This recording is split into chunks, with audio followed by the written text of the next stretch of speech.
बिस्मिल्लाहिर्रहमानिर्रहीम। अस्सलाम वालेकुम दोस्तों, आज के सदस्यता में खुश आमदेद। मुझे उम्मीद है आप जहाँ भी होंगे खैर ऑफिस से होंगे। पिछले एक हफ्ते में जो डेवलपमेंट्स हुई हैं उस पर बात करेंगे। बुशरा बीबी पार्टी के खिलाफ क्यों खड़ी हो गई हैं, सिविल नाफरमानी की तहरीक का भी ऐलान कर दिया गया है। इमरान खान साहब का जो आखिरी कार्ड था, क्या वो शो कर दिया गया है, इस पर बात करेंगे। और दूसरी तरफ गवर्नमेंट क्या स्ट्रेटजी बना रही है। आर्मी की 2 दिन की कॉन्फ्रेंस थी, जो थिंक टैंक्स थे उन्होंने क्या डिसीजन लिया। क्या इमरान खान साहब के ऊपर कोई नया मुकदमा बनने वाला है? आज एक खबर आपको दूंगा आखिर में। तो सबसे पहले आते हैं बुशरा बीबी के ऊपर। बुशरा बीबी ने पीटीआई के खिलाफ एक नया महाज खोल दिया। आज वो चारसद्दा में पीटीआई के एक कारकुन जो कि हलाक हो गया था 26 नवंबर 27 नवंबर के दरमियानी रात को, जब ये फसाद शुरू हुआ, इंतशार शुरू हुआ, उसके नतीजे में उसको बुशरा बीबी ने 1 करोड़ उसके घर जाके दिए, उनकी खवातीन को गले लगाया और वहाँ से मीडिया इंटरेक्शन किया। और उसमें उन्होंने बड़े इंकशाफात किए उस 27 28 नवंबर की जबकि वो बागी हैं। ये पहली मीडिया अट्रैक्शन है। तो बड़े सवाल इस इंटरव्यू ने जन्म लिए हैं, उन सवालों को डिस्कस करते हैं। बुशरा बीबी ने अपने इंटरव्यू में कहा कि मैं डी चौक पहुंच चुकी थी, मैं 12:30 बजे तक डी चौक में मौजूद रही और फिर मेरी गाड़ी के ऊपर हमला हुआ। क्योंकि गोली से मुझे डर लगता है, वैसे मैं डरती नहीं हूँ किसी से, लेकिन गोली से मुझे डर लगता है। और मेरे वहाँ पे पुलिस वाले भी हैरान थे कि ये कैसा नेक शख्स है जो गाड़ी के अंदर बैठा है डी चौक में। बाकी सब भाग रहे हैं और डी चौक में जो ऑपरेशन चल रहा है उसमें ये 12:30 बजे तक अकेली महाज पे डटी रही। अब ना तो वहाँ पे कोई लतीफ़ था जो देखता, इस चीज़ की गवाही देता। बहरहाल बुशरा बीबी के मुताबिक फिर जब गोली चली वो डरी और वो भाग गई। फिर वहाँ से उसको भी वो भागना नहीं कह रही, वो कहती फिर मेरे पास कोई चारा नहीं था, मुझे वहाँ से पुश बैक किया गया। चलें जी, सिक्योरिटी फोर्सेस ने आपको, बाकी कारकुनों को वो गोलियां मारते रहे, बाकी कारकुनों को वो शहीद करते रहे, बाकियों की वो लाशें छुपाते रहे। आपके जितने एमएनए एमपीए, जो जितनी मेन लीडरशिप थी जो डी चौक पहुंच रही थी, इंक्लूडिंग अली मीन गंडापुर, आपको कोई गोली नहीं लगी, ना आपके ऊपर कोई स्क्रैच आया। आप वहां से फिर गायब हो गई। और उसके बाद फिर जो कारकुनों की धुलाई हुई वो अब तारीख का एक हिस्सा है। जिस तरह इंतशारी टोले को टक्कर दी गई सिक्योरिटी फोर्सेस की तरफ से। अब बुशरा बीबी से सवाल मेरा ये है कि अगर आपकी गाड़ी के ऊपर अटैक हुआ था तो आप लोगों को बता रही थी कि आपने कैमरे ऑन रखने, आपने इंटरनेशनल मीडिया के साथ इंटरेक्ट करना है, बताना है दुनिया को कि ये देखे जुल्म हो रहा है, तो आपने वीडियोस क्यों नहीं बनाई? चले अगर आप वीडियो, आप उधर अपने गाड़ी में आप जिक्र अज़कार कर रही थी, आप नमाजें पढ़ रही थी, आप अपने मोकलों के साथ बैठी हुई थी, गाड़ी में मौजूद थी, तो आपकी गाड़ी पर जो गोलियों के बुलेट्स लगे आप वही दिखा दें आज। आज मीडिया को दिखा देती कि ये देखें मेरे साथ हुआ क्या था तब, मैं तो खान का इंतज़ार कर रही थी। फिर एक और सवाल वहाँ पे पैदा होता है। आपने अपने इंटरव्यू में कहा है कि पश्तून बगैरत मुझे छोड़ गए, मैं तो अकेली उधर पहुंची। अब पश्तूनों से मेरा सवाल ये है, जिनके लिए आप डंडे सोटे खा रहे हैं, जिनके लिए आप मारे खा रहे हैं, आज वो बीबी आपको बगैरत कह रही है। अब आपको शर्म आनी चाहिए इस जमात को सपोर्ट करते हुए। वो आप लोगों को बुजदिल साबित कर रही है, जबकि फुटेजेस मौजूद हैं। पश्तून कौम हमेशा डट के खड़ी रही है, हमेशा उसने मुकाबला किया है। आपने इसकी गाड़ी पे वो डंडे भी बरसाए, पत्थर भी मारे, क्योंकि आपको गुस्सा था कि ये हम लोगों को आगे लगा के खुद भाग रहे हैं। F8 की वीडियो मौजूद है जिसमें बीबी एक गाड़ी से दूसरी गाड़ी में फरार हो रही है। दोनों मानसेरा पे पहुंचते हैं गेस्ट हाउस में, जहां से अली मीन और उमर यूब साहब प्रेस कॉन्फ्रेंस करते हैं। तो क्या ये भी उसने इतफाक था कि आप दोनों एक मनाल के रास्ते से जाते हैं और मानसेरा पहुंचते हैं? आप दोनों की गाड़ियां फुटेजेस में मौजूद हैं और आप अभी भी कह रही हैं कि मुझे पता नहीं था। अली मीर गंडापुर और पूरी पार्टी आपको अकेले को छोड़ के भाग गई। चलें, जब अगर आपको पता चला, आप अगवा हो गई, आपको पुश बैक किया गया, तो आप मानसेरा से वो गाड़ी दोबारा लेके डी चौक आ जाती।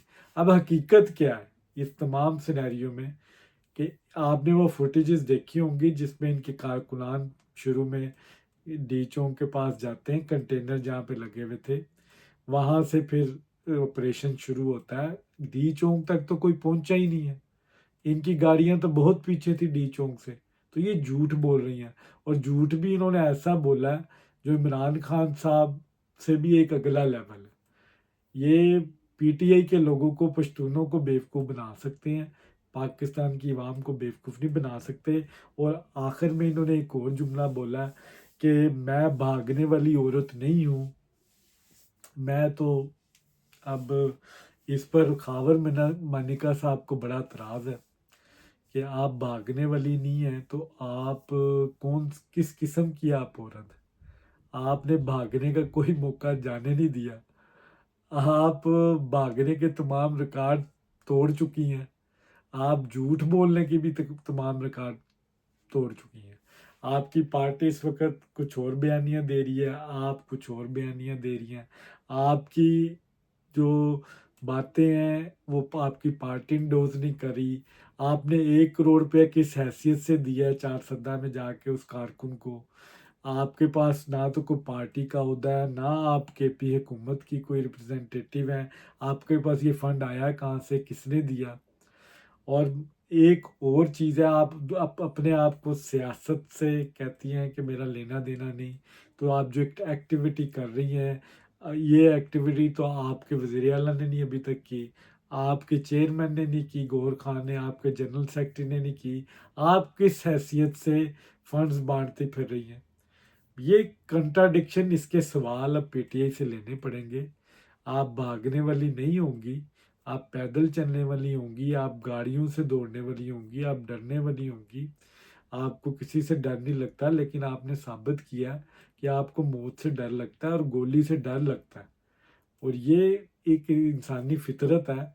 और ये जब वहाँ पे छतरोल शुरू हुई, आप उससे पहले ही इन लोगों को बेयारो मददगार छोड़ के भाग गई। अब आप लाशें ढूंढते फिर रहे हैं, आपको लाशें मिल नहीं रही। इसीलिए इमरान खान साहब ने अब जो अपना आखिरी कार्ड था वो अब शो कर दिया। वो आखिरी कार्ड ये था, कुछ लोग प्रेडिक्शन कर रहे थे कि वो भूख हड़ताल हो सकती है, कुछ कह रहे थे कि कोई और तहरीक हो सकती है, कुछ कह रहे थे कि इमरान खान साहब ये भी ऐलान कर सकते हैं कि तमाम लोग इस्तीफे दे दें। अब जो आखिरी कार्ड इमरान खान साहब का था वो है सिविल नाफरमानी की तहरीक। अगर अब मैं हिस्ट्री में थोड़ा सा जाऊं, तो थोड़ा सा पीछे जाऊं, 2014 में इमरान खान साहब ने सिविल नाफरमानी की तहरीक कंटेनर से शुरू की थी, आपको याद होगा। तो उन दिनों में करंट एस्टेब्लिशमेंट उस वक़्त की आपके पीछे खड़ी थी, आपको प्रवोक कर रही थी। जनरल ज़हीर इस्लाम पाशा और जितनी आपके 3 स्टार 4 स्टार जनरल थे वो आपको पूरा सपोर्ट कर रहे थे। तब आपने बिल जलाए, आपने लोगों का हुंडी के ज़रिए पैसे भेजे, तब वो तहरीक नहीं चल सकी और रियासत ने आपको उसका जवाब दिया। आप लोगों के बिजली के बिल जिन्होंने नहीं जमा कराए उनके मीटर कटे। आप रियासत के आगे इस तरह की तहरीकें नहीं चला सके, आप बुरी तरह नाकाम हुए उस वक़्त की इस्टेब्लिशमेंट के साथ होने के बावजूद। तो आज तो आपके साथ है ही कोई नहीं। आज तो आपके जो उस वक्त इस्टेब्लिशमेंट है वो अब आपके अपोजिट खड़ी है। और आप जो सिविल नाफरमानी की बात कर रहे हैं, ऐसा हो नहीं सकता, मुश्किल है। और जो आपने 13 दिसंबर तक का टाइम दिया और 5 रुकनी कमेटी भी बना दी है, जिसमें उमर अयूब है, असद कैसर है, सलमान अकरम राजा है, और अली अमीन गंडापुर है। अब ये तमाम लोग सारे प्रो इस्टेब्लिशमेंट लोग हैं, जो मैं आपको अक्सर कहता हूँ ये कंप्रोमाइज है। दूसरी तरफ से कोई मुज़ाकरात नहीं होने, ये मैं आपको खबर दे दूँ। वेट किया जाएगा अब इमरान खान साहब क्या स्टेप लेते हैं। 13 के बाद सिविल नाफरमानी की जो तहरीक है, अगर वो चलती है तो उसका जवाब अब दिया जाएगा इमरान खान साहब को। अब उस मेरे पास जो खबर आई है कि उसका जवाब इमरान खान साहब के ऊपर गद्दारी का मुकदमा बनने के लिए तैयार है, अगर ये स्टेप उठाया जाता है पीटीआई की तरफ से। जो कि अब तक जो मेरे पास लात आई है, पीटीआई डिवाइडेड है। पीटीआई के कुछ अरकान इस चीज़ को नहीं एक्सेप्ट कर रहे कि ये तहरीक इस तरह की कुछ चल सकती है। अब या अगर हम हुंडी का जिक्र करें, जो ओवरसीज़ पाकिस्तानी जिनको कहा जा रहा है पीटीआई के बिलियंस ऑफ डॉलर वो बेचते हैं और बड़ा एक एहसान कर रहे हैं पाकिस्तान की रियासत के ऊपर। लेट मी क्लियर, जितने लोग पाकिस्तान में रेमिटेंस बेचते हैं वो पाकिस्तान की रियासत को नहीं बेचते, वो अपने घर वालों को बेचते हैं, अपने माँ बाप को बेचते हैं, अपनी ज़रूरियात के लिए, अपनी औलाद के लिए जो उनकी वहाँ पे मौजूद है उनको बेचते हैं। तो ये पाकिस्तान की गवर्नमेंट के ऊपर कोई किसी किस्म का आपको एक्स्ट्रा एहसान नहीं कर रहे। आपने पैसे भेजने ही भेजने हैं, आप इमरान खान की वजह से नहीं भेज रहे, ना आप रोकेंगे। अगर आप रोकते हैं तो आप ये कोशिश करके देख लें, ये रियासत के साथ आपका की लॉयल्टी नहीं साबित करेगा, ये डिसलॉयल्टी साबित करेगा। आप ये जो अमेरिका, यूरोप और यूके में जितने लोग बैठे हैं जो इस चीज़ को सपोर्ट कर रहे हैं, इनमें से 93% लोग वो हैं, 95% वो लोग हैं जिनका पाकिस्तान से लेना देना कोई नहीं, जो जायदादें तक बेच चुके हैं। असल में जो ओवरसीज़ है वो गल्फ़ कंट्रीज़ में रहता है, जो पाकिस्तान में रेगुलरली मज़दूर तबका है, जो वहाँ वहाँ पे अपनी एक इनकम भेजता है अपने ख़ानदान को पीछे। उसका ख़ानदान पाकिस्तान में है, उसका डेरा पाकिस्तान में है, उसका जीना मरना पाकिस्तान में है, उसके पास नेशनैलिटी कोई नहीं है, वो पाकिस्तानी पासपोर्ट पे बैठा है। और गल्फ़ कंट्रीज़ में इस किस्म के पॉलिटिकल जो क्राउड है निकालने की इजाज़त नहीं है, वो रिस्ट्रिक्शन है वहाँ पे। आप देखना है कि गल्फ़ कंट्री के जो मज़दूर तबका है, जो लोअर मिडिल क्लास या मिडिल क्लास से जिनका तल्लक है, वो किस तरह रिएक्ट करता है। फौजी प्रोडक्ट का बायकाट का कहा गया है, आज फौजी फर्टिलाइज़र की मेरे पास रिपोर्ट आई है, वो ऊपर चली गई है, उसका शेयर तारीख की बुलंद तरीन सतह पे चली गई है।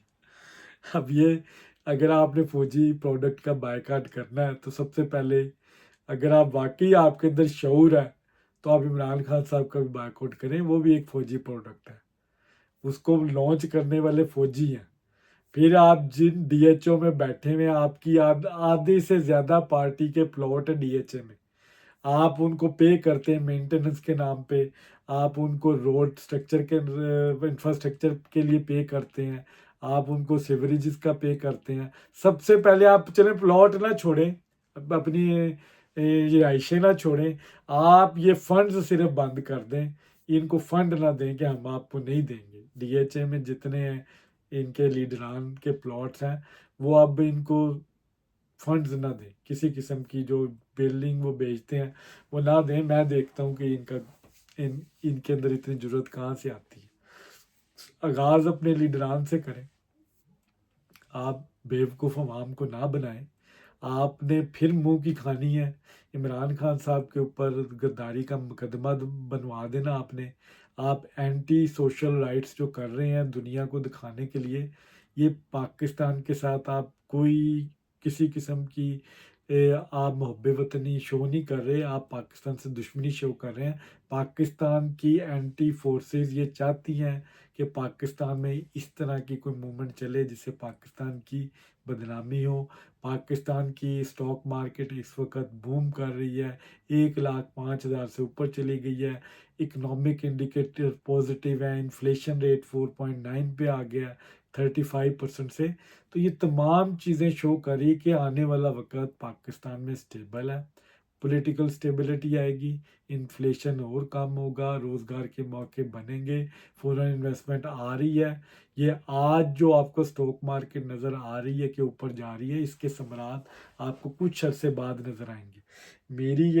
मेरा ये व्लॉग सेव कर लें, आप इस पर दोबारा कमेंट कीजिएगा अगर ये इस तरह के इंडिकेटर्स आफ्टर 6, 7, 9 मंथ्स के बाद आपको पॉजिटिव इंडिकेटर्स ना आए।